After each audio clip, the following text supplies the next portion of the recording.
My name is Jessica Wilson. I am a coastal engineer and a master's student at the University of Ottawa in Canada.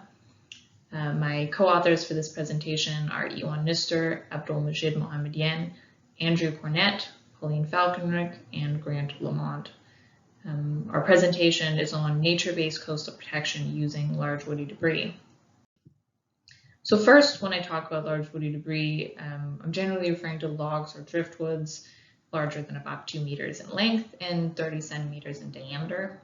And there are a number of ways that large woody debris can be used as coastal protection, but it generally involves anchoring the logs into the beach face and within the swash zone, generally with the purpose of either stabilizing the shoreline or reducing wave run-up and wave-induced flooding.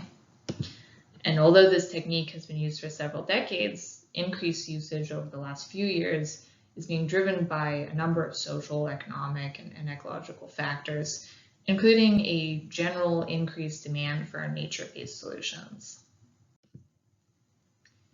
So the issue which I found when I was asked to design these types of structures is that there's no real design guidance available. The design guidance from rivers is generally not applicable because it doesn't consider things like tides and wave effects. There's no systematic field studies in the coastal environment. There's no academic research on anchored large woody debris under wave action. And the limited research on natural accumulations of large woody debris isn't particularly applicable either. Our program represents the first study aimed at understanding the design and efficacy of large woody debris as coastal protection. The main goals of this work were to document existing design practices, assess the efficacy and durability of these practices, and develop preliminary engineering design guidance. And our approach to this was to undertake extensive field investigations and experimental modeling. So in the summer of 2018, over about a 2-month period, I surveyed 15 sites where anchored large woody debris was installed as coastal protection. The sites were located on the west coast of North America, between BC and Canada, and Washington in the USA, on a body of water referred to as the Salish Sea. At a high level, I was measuring beach characteristics, such as grain size and beach slope, observing design characteristics that were used, and then also noting any durability or efficacy related issues. Generally, these sites, as you can see, were on inland kind of bodies of water, meaning that they had low to moderate wave exposure with fetches, extending up to about 200 kilometers and not really being exposed to ocean swell. The sites ranged considerably in composition, from mildly sloping sandy pocket beaches to steeper cobble beaches on highly exposed sections of shoreline. And these variations, of course, make it difficult to draw specific conclusions of individual sites, but some generalities between the sites could be determined. Out of the 15 surveyed sites, we noted 6 main design configurations. There was a single shore parallel log, which was the most popular design I observed. There were logs placed in multiple bunches, either 2s, 3s, or 4s, placed in a shore parallel manner. A benched configuration, where one log was placed on the lower intertidal, another up higher on the intertidal, and then beach fill is typically placed between. A matrix configuration, which more closely resembles kind of the natural accumulations you typically see on the coastline, groin-style installations, and also these stacked log wall installations. A number of durability-related issues were observed at almost all of the study sites, except for one that was seemingly in good condition still. 20% of the sites had missing or loose large woody debris. 80% of the sites had erosional issues, typically backshore erosion or just general beach deflation. Anchor damage was observed at 2/3 of the sites in total, largely corrosion. And then wood decomposition was noted at just over half the sites, whether due to mechanical or biological means. And then there was also a small percentage of sites where I observed arson, which was an unexpected finding, actually. And these were typically for sites located close to city centers. So the purpose of the experimental modeling was to test out the influence of the various large woody debris configurations and site characteristics we saw in the field, and test the effect on beach profile and wave run-up response in a very controlled setting. So we were lucky enough to get access to a 63-meter long by 1.2 by 1.2 meter flume at the National Research Council in Ottawa, Ontario, Canada. And the flume was set up to approximately 5:1 scale based on the typical site and design characteristics we observed in the field. And this resulted in an 8:1 sloping gravel beach with a grain size of about just under 8 millimeters, which scales up to about a 40 millimeter cobble.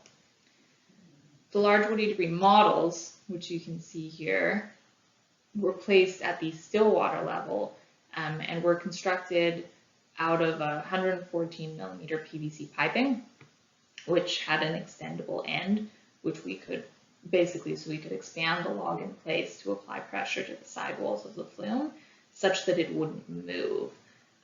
This effectively simplified the setup into a rigid anchoring system. The flume was also equipped with 10 wave gauges, an ADV at the toe of the beach, and then multiple cameras. Notably, we used a structure from motion photogrammetry technique to measure the beach profile before and after each test. And then 2 other cameras, camera 1 and 2 on the photo here, to measure the beach profile evolution and wave run-up during the tests themselves. So we tested 5 configurations in total: a beach with no large woody debris, a single large woody debris, multiple or 3 logs, a bench configuration, and also a matrix style configuration. There were 2 kind of separate sets of tests which were done on each configuration. A base set of random wave tests, which were undertaken until beach equilibrium was met. These ranged from 0.1 to 0.2 meters in height, with periods between 1.78 and 2.51 seconds, in model scale, of course. A base set of regular wave tests were used to measure wave run-up on a linear slope before significant beach shaping had occurred. And these waves measured up to 0.25 meters in height, with periods up to 2.25 seconds. I should also note that morphology tests were conducted to assess repeatability, sensitivity to test duration, sensitivity to wave height, wave period, and water level, influence of regular waves on beach morphology, of course, and influence of log roughness. In total, this resulted in just over 60 experiments. So for results, we plotted the beach profile before and after each test and calculated the volume change during the test. We then compared which configurations provided the most benefits to shore stabilization. So the top figure here shows the beach profile for each of the 5 configurations for the largest base test for regular waves, so 0.2 meter high and 2.51 second period. Interestingly, we found that the largest predictor of performance in terms of beach stabilization was the location of the most seaward log, not the configuration type at all. And this location had a similar influence whether we plotted it against elevation or seaward position. So the bottom figure here, it shows the relationship between the change in volume versus the X location of the most seaward log. And the gray dotted line you see here is this kind of relationship that we could draw between these 2 parameters. And this really shows that there's a most effective zone for large woody debris placement, which is below the still water level. And outside of this zone, the log has almost no effect on the beach profile response. We also looked into the effect of each configuration on wave run-up. So this was under regular waves. Interestingly, with the exception of very small wave heights below the large woody debris diameter, more logs, regardless of configuration, were generally associated with higher wave run-up. And this is likely because of 2 main reasons. So firstly, by adding more impermeable surfaces, we are reducing the total permeability of the slope, so you get less wave rundown. And second, because the logs were secured to the sidewall of the flume, you don't allow for wave rundown around the edge of the logs like you would in real life.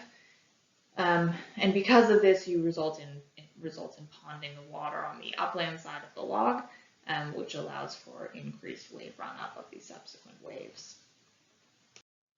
To quickly wrap up, current designs vary wildly and are largely dependent on practitioner judgment and experience. The installations we surveyed did not really effectively meet the engineering design requirements that we require of other types of structures. Beach response was found to be highly linked to offshore position of large woody debris, and large woody debris in certain circumstances may result in higher wave runup, but more research is needed to confirm this. And this research, just kind of to close up, provides an initial insight into both the limitations and possibilities of coastal protection using large woody debris. There remain a number of research gaps, including the behavior of dynamic or not rigid large woody debris. And before you go and design these types of structures, there's really some careful consideration that needs to be made. A number of parameters, including the elevation and beach slope and sediment transport regime, and even the proximity to people plays an important role. So I've provided references here just for information. And finally, this is my contact information in case you are interested in this research or would like to get in contact with me. And just thank you very much for your time listening to this presentation.